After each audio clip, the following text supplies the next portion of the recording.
IPA, fisika, kimia, itu kan dia punya rumus-rumus juga. Ya, misalnya X sama dengan S per T, kecepatan sama dengan jarak per waktu, seperti itu kan.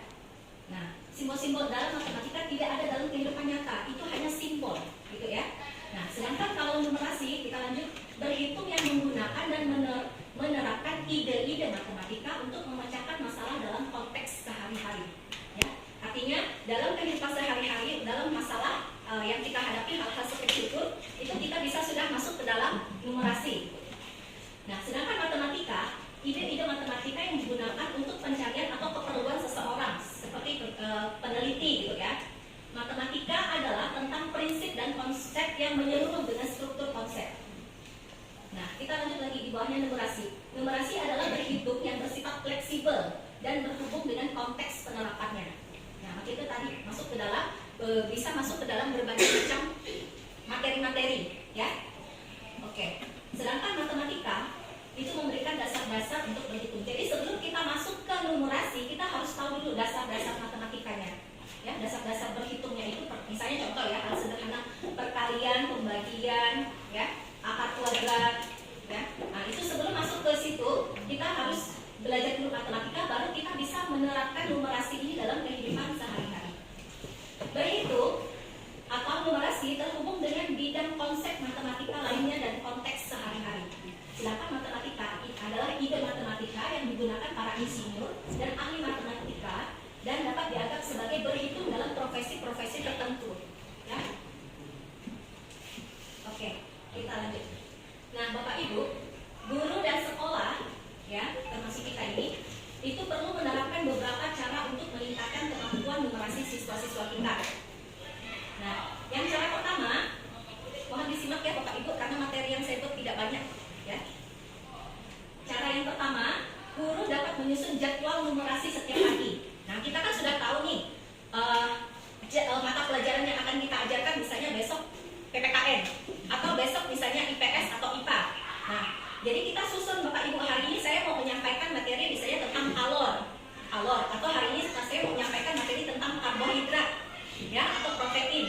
Nah, itu kan materi-materi IPA, ya, materi-materi IPA itu sebenarnya dia ada juga hubungannya dengan numerasi. Contohnya, manusia normalnya dalam satu hari misalnya membutuhkan kalor atau energi untuk melakukan aktivitas sehari-hari, berapa kalor, gitu ya.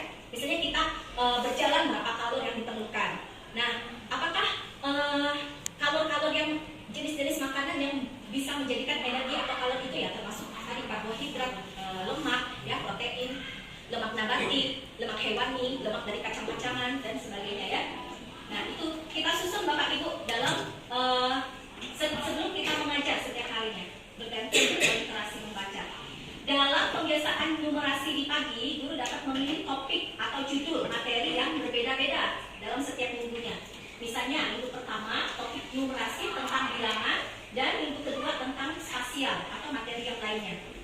Jadi misalnya Bapak Ibu, di setiap materi pembelajaran kita itu kan ada bahasa Indonesia, ada agama, PPKN, IPA, IPS. Itu ada yang bisa kita fokuskan, kita tekankan ke literasi, dan ada juga yang bisa kita masukkan ke dalam numerasi. Nah, supaya tidak membosankan anak, setiap hari kita misalnya membaca terus atau nulis terus, ya. Jadi kita harus tentukan nih materi. Ya, hari ini kita mau sampaikan apa? Oh, saya mau tonjolkan numerasi. Kalau besok saya mau tonjolkan lebih ke penekanan literasi. Besok atau lusa lebih ke numerasi. Seperti itu, ya. Nah, bagaimana cara kita menentukan ini?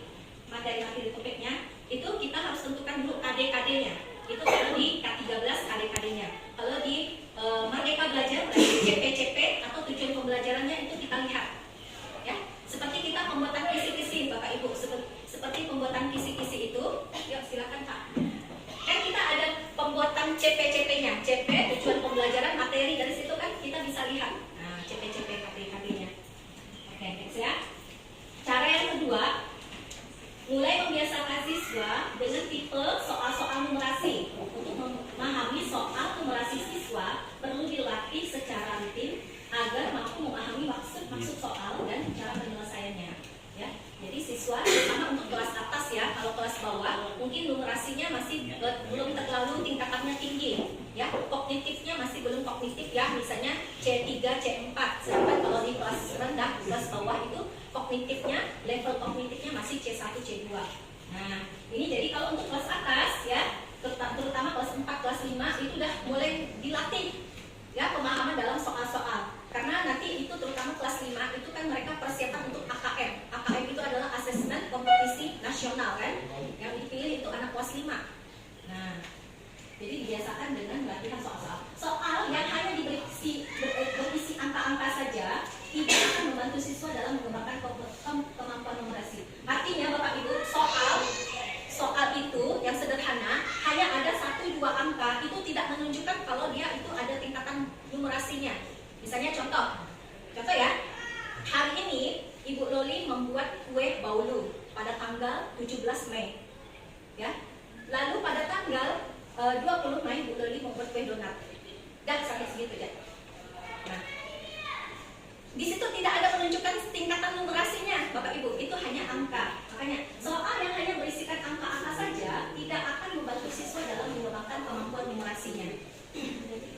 Ya, nah kecuali kalau soal itu dilanjutkan misalnya berapa jarak hari antara Bu Loli membuat kue kek baulu dengan Bu Loli membuat kue donat. Nah, itu baru ada proses berhitung anak berpikir kritisnya, ya.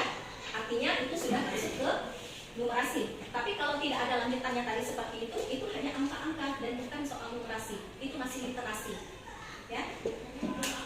Oke, next. Lanjut, cara yang ketiga adalah menciptakan lingkungan sekolah yang dapat mendukung peningkatan kemampuan numerasi siswa. Sekolah dapat memasang tabel harga-harga makanan di kantin. Nah, kita ini kan kantinnya kan termasuk bersih ya. Kalau dibandingkan sekolah negeri, boleh tuh kantin yang di sebelah dekat kelas 1C itu disusun daftar harga-harganya. Ya, jadi anak-anak tuh udah bisa berpikir, kue misalnya, kue beng-beng harganya 3.000. Kalau saya mau beli 2 beng-beng berarti berapa harganya ya? Nah, itu kan kalau untuk anak-anak kelas rendah itu dia berpikir, berarti 3.000 tambah 3.000 sama dengan 6.000. Nah, ini contoh-contoh hal-hal kecil ya.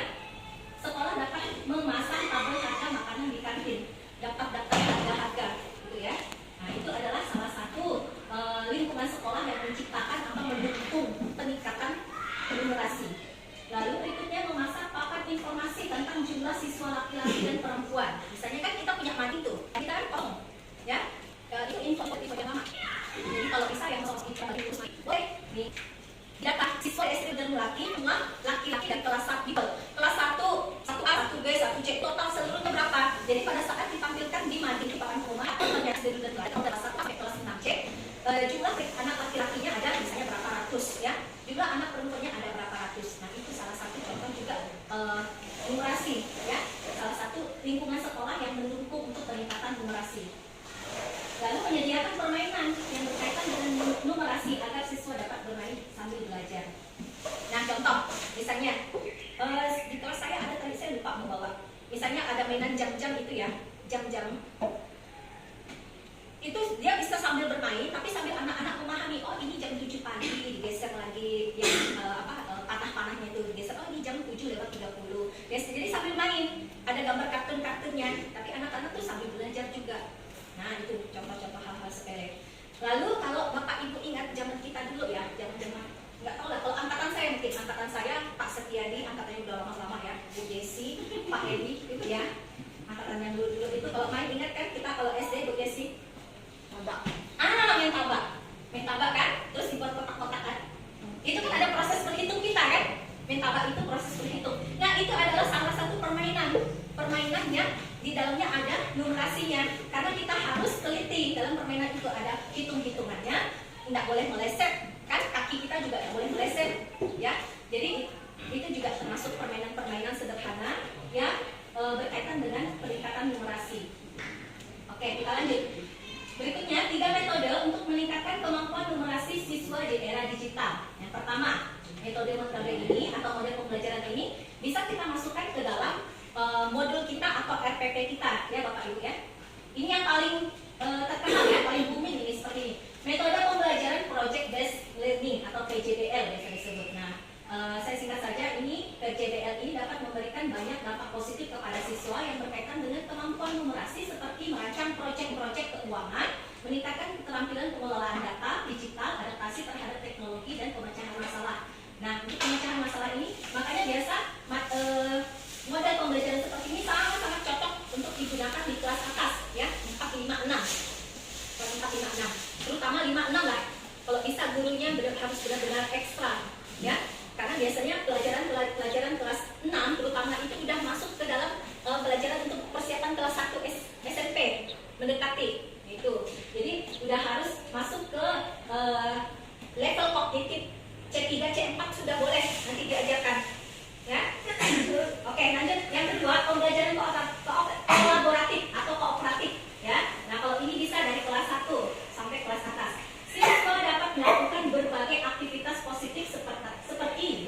ide, berdiskusi atau kelompok, dan menyelesaikan masalah matematika bersama-sama atau bekerja sama. Selain itu, aktivitas yang melibatkan kerjasama antar siswa juga dapat meningkatkan kemampuan kolaborasi dan kekompakan. Jadi artinya di dalam kegiatan kolaboratif atau kooperatif, siswa terutama kelas yang rendah itu belajar dari hal kecil, belajar ngomong-ngomong dengan kawannya. Meskipun mungkin tugasnya belum selesai ya. Nah, kalau untuk kelas 1, kelas 2 jangan langsung ditekankan. Pada saat mereka belajar kelompok harus selesai, nggak usah. Ya, kita lihat aja mereka udah punya interaksi itu, udah bagus, udah punya nilai. Kecuali kalau sudah kelas 3, kelas 4 kemungkinan ya. Kalau mereka bekerja kelompok itu usahakan harus selesai dan jangan dikasih terlalu banyak item nomornya Bapak Ibu, ya. Maksimal 5 soal aja atau 3 soal, 5 soal, jangan terlalu banyak. Gitu ya. Oke, kita lanjut lagi.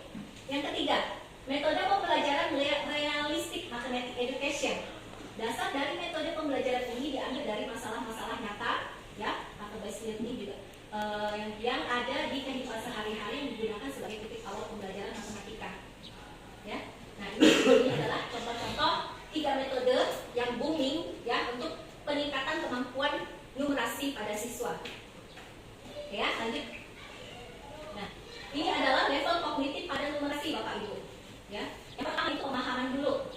Jadi untuk masuk ke dalam materi-materi numerasi atau berhitung, ya, yang dikatakan numerasi selalu matematika. Tidak semua numerasi itu dia pelajaran matematika. Bisa saja pelajaran PPKN, bisa saja PJOK, ya, apalagi PJOK itu banyak tuh numerasinya, banyak berhitung-hitungnya tuh di dalam PJOK. Jadi katakan numerasi ini punya level-level kognitif. Yang pertama, pemahaman. Jadi siswa belajar memahami contoh soal, ya, memahami penjelasan yang Bapak Ibu gurunya jelaskan. Ya. Lalu penerapan dari materi yang Bapak Ibu gurunya sampaikan di dalam kelas, Bapak Ibu gurunya membantu ya anak-anaknya dalam menerapkan dalam kehidupan sehari-harinya, berarti dikasih tahu dulu. Lalu setelah itu misalnya di dalam pembelajaran tersebut Bapak Ibu gurunya bawa anak-anak muridnya ke lapangan, ya, misalnya tentang tumbuh-tumbuhan atau ciri-ciri makhluk hidup, ya, pelajaran IPA ciri-ciri makhluk hidup. Yuk anak-anak kita lihat yuk tentang simbiosis mutualisme, simbiosis paratisme, simbiosis komensalisme. Apa sih beda simbiosis mutualisme, komensalisme dan parasitisme? Ayo anak-anak kita turun ke lapangan, kita lihat. Ada nggak tumbuhan ban putri malu? Ada nggak tumbuhan misalnya atau hewan ya, lebah misalnya dan pohon, gitu ya? Atau ada nggak tumbuhan misalnya tentang bunga kembang sepatu dan apa gitu ya, dan hewan apa gitu. Nah itu contoh-contohnya. Lalu dibawa anak-anak jelaskan penerapan. Akhirnya anak-anak tahu, oh iya Bu, kalau simbiosis mutualisme itu ada berarti saling menguntungkan. Kalau parasitisme berarti ada yang satu diuntungkan, yang satu tidak. Yang satunya misalnya komensalisme yang itulah dijelaskan seperti itu ya, langsung diterapkan. Lalu penalaran. Nah masuk ke dalam soal-soal penalaran, anak-anak juga dilatih, gitu ya. Berarti ini kalau penalaran ini sudah tingkatannya yang lebih, level kognitifnya lebih tinggi lagi. Nah, ini adalah level-level kognitif pada numerasi. Kalau level pada kognitif pada literasi berbeda lagi, Bapak Ibu ya. Jadi yang hari ini saya lebih bahas ya tentang numerasi saja. Jadi nggak dicampur adukkan karena perbedaan kognitif tingkat kemampuannya itu berbeda-beda. Ya, oke. Kita lanjut tips membuat koneksi itu atau hubungan ya numerasi lintas mata pelajaran. Yang pertama, mengidentifikasi materi terlebih dahulu Bapak Ibu dan kesempatan numerasi. Apa sih maksudnya kok kesempatan numerasi? Maksudnya di dalam pembelajaran misalnya PPKN. Contoh ya PPKN, saya ambil contoh yang sederhana dulu tentang sila Pancasila. Nah, sila Pancasila kan kita tahu punya 5 sila ya. Ya. Nah, di dalam kelima sila ini apa sih yang mau kita tonjolkan hari ini? Saya mau bahas sila misalnya tentang sila kedua atau sila ketiga Kalau sila ketiga Persatuan Indonesia, ada nggak numerasinya? Ya, kalau Persatuan Indonesia kan berarti kerjasama. Kalau sila kedua berarti kan kemanusiaan yang adil dan beradab, berarti dia berjiwa untuk membantu orang yang kesusahan, ya, orang yang membutuhkan seperti itu. Oh, ternyata bisa punya kesempatan numerasi nih. Kalau di sila kedua dia punya kesempatan untuk numerasi. Nah, perhatikan KD-nya dan CP-nya. Kalau di K13 itu bilangnya KD. Kalau kita yang sekarang yang merdeka CP dan tujuan pembelajaran ya. Nah, nanti pada saat saya membuat RPP atau modul atau Bapak Ibu ya, caranya Bapak Ibu mau menekankan di sila kedua tadi ya, kemanusiaan yang Contohnya, pada hari ini, saya akan hafal ya contohnya. Pada hari ini, Ibu Rita dan teman-teman satu kelas 2A ya, ingin membantu korban bencana alam banjir atau korban misalnya gempa bumi. Nah, Ibu Rita bersama teman-temannya mengumpulkan sembako, ya. Antara lain anak-anaknya, misalnya suster 5 indomie bungkus, loli misalnya 5 kilo gula, misalnya Pak Niko misalnya 10 kilo beras karung, misalnya Pak Setiadi misalnya apa ya, minyak goreng. Bisa contoh ya. Akhirnya, nah sekarang dari berapakah misalnya ya, dari itu berapakah jumlah anak yang sudah menyumbangkan untuk korban bencana alam? Nah itu sudah masuk numerasi. Padahal masih di dalam pelajaran PPKN, ya dikembangkan. Artinya tuh gini Bapak Ibu, pada saat Bapak Ibu menjelaskan materi, Bapak Ibu sendiri berusaha untuk mengembangkan materi itu, melebarkan gitu, melebarkan cara berpikir kita, ya. Kalau jangan menunggu anak, karena anak tuh tergantung juga kan anak-anak masih bingung juga, jadi kita yang mengarahkan.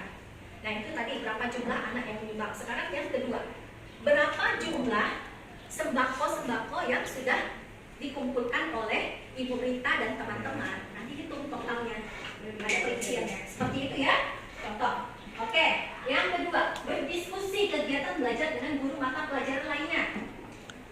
Contoh, misalnya kita mau ambil materi tentang energi yang dibutuhkan manusia, yaitu karbohidrat, lemak, protein. Lalu kita mau hubungkan dengan PJOK.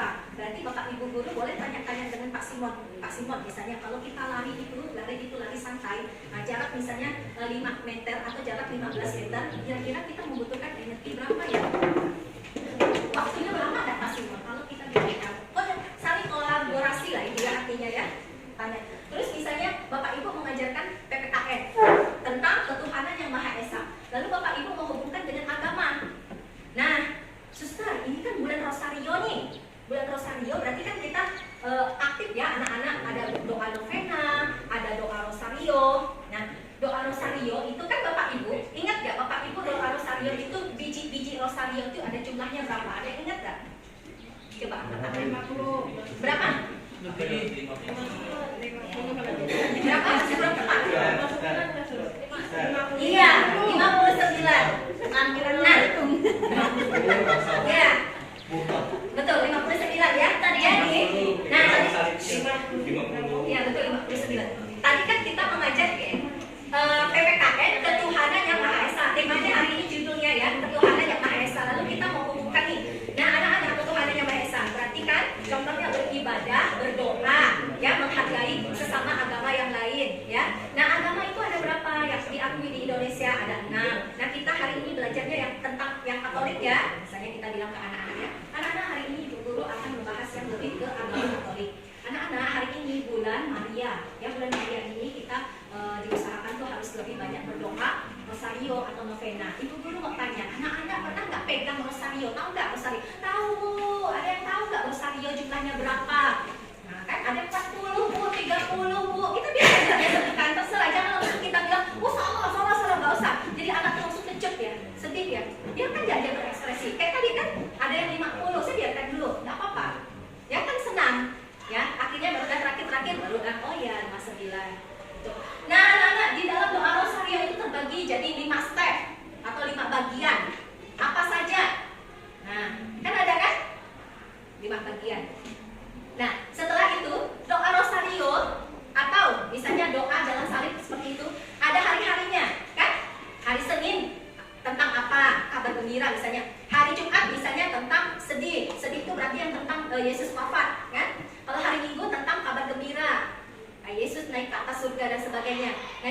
Nah itu semua tuh by step itu anak-anak ingatkan. Nah itu sudah masuk ke dalam numerasi di pelajaran PPKN yang terlintas materi dengan materi pelajaran agama. Ya tanpa kita sadari kan. Nah sekarang masih masuk ke PPKN PPKN yang tadi ya agama Katolik. Lalu kita menghubungkan ke agama tadi. Nah anak-anak, untuk ini kelas atas kalau nggak salah materinya. Yesus itu kan dicobai sama iblis. Ingat kan? 3 kali Yesus dicobai iblis di atas itu. Atas apa tuh namanya? Bing.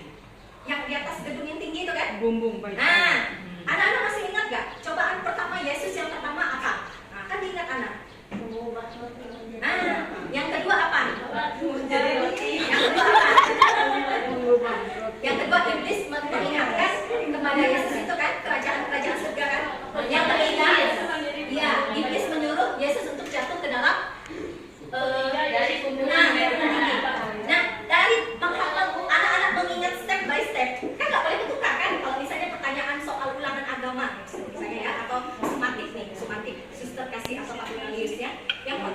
kedua ini, ketiga ini. Kalau tentukan, otomatis kan poin yang Pak Donalius dengan Suster kasih kan pasti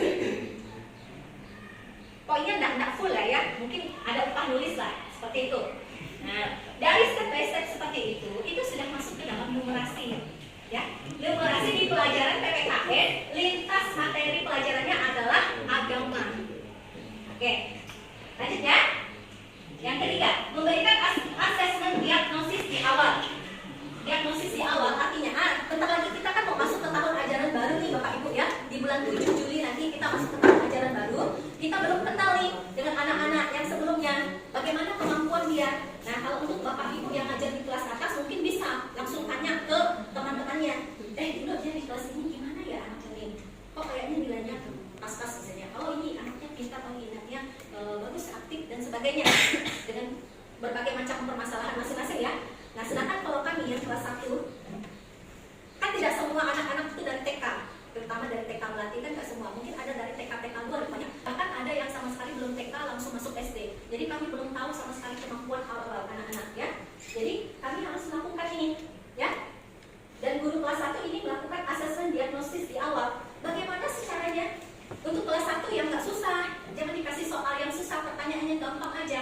Kalau anak-anak belum bisa menulis ya, kita bisa memberikan asesmen ini langsung tanya jawab atau biasa dibilang observasi ya. Karena di kelas 1 kan rata-rata kecuali kalau dia TK itu udah banyak bisa nulis-nulis. Tapi kalau yang biasanya yang belum TK ataupun tingkat kemampuan anak kan beda-beda, ada yang belum bisa nulis ya. Jadi kita langsung lakukan observasi aja, tanya jawab aja gitu ya. Jadi kita bisa tahu kemampuannya dari cara berbicara anak itu kan bisa kelihatan dari interaksi dia, gaya dia kan bisa kita tahu. 4. Menyusun rencana pembelajaran RPP atau modul. Nah, perhatikan bagian ini kegiatan untuk koneksi numerasi lintas mata pelajaran. Jadi Bapak Ibu, mohon maaf ya saya ambil tisu ya, ini suka kelihatan. Jadi pada saat kita menentukan lintas materinya itu Bapak Ibu, kita letakkan itu di RPP kita atau di modul itu di bagian kegiatan inti ya Bapak Ibu ya. Jadi di bagian awal nggak usah, di akhir juga nggak usah, di kegiatan inti. Disitulah Bapak Ibu menjelaskannya bagaimana cara Bapak Ibu membuat RPP atau pembelajaran pada hari itu adalah lintas materi ya. Yang kelima, menggunakan alat fisik atau representasi dan menstimulasi diskusi ya. Berarti menggunakan media pembelajaran. Nah, media pembelajaran dengan alat peraga itu beda ya Bapak Ibu. Jadi jangan disamakan. Kalau media pembelajaran ini seperti yang saya gunakan ini Infokus, ini medianya. Media. Selain Infokus yang misalnya sebagai media, bisa juga kertas, buku, ya. Nah itu media-media buku, kertas. Nah sedangkan alat peraga ini adalah alat yang kita gunakan. Misalnya kita pakai untuk berhitung di depan anak-anak, yang kita gunakan untuk memperagakan. Misalnya ini loh anak-anak Rosario seperti ini. Nah ini itu alat peraga. Ya, anak-anak seperti ini loh alat peraga. Contoh yang kayak kemarin yang Bu Yeti gunakan untuk lomba-lomba itu kan dengan anak-anak yang sampai juara 3, juara 1 kemarin. Nah itu adalah alat peraga. Alat peraga yang digunakan di dalam pembelajaran tersebut. Ya. Nah itu. Jadi jangan Bapak Ibu pada saat membuat RPP atau modul itu Bapak Ibu masukkan model pembelajaran itu, medianya itu udah dipikirnya itu juga alat peraga, tapi beda, ya. Nah selain itu alat peraga misalnya menggunakan lidi, ya. Nah seperti Pak Simon tuh gunakan bola.